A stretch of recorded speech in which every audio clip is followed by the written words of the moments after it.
Ang mabuting balita ng Panginoon, ayon kay San Lucas.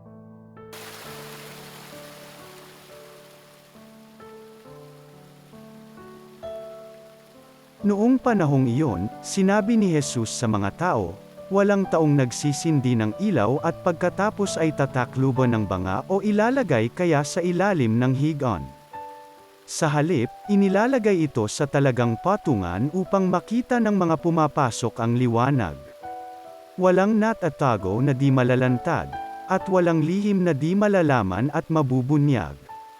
Kaya pagbutihin ninyo ang inyong pakikinig, sapagkat ang mayroon ay bibigyan pa, ngunit ang wala ay aalisan pati ng inaakala niyang nasa kanya.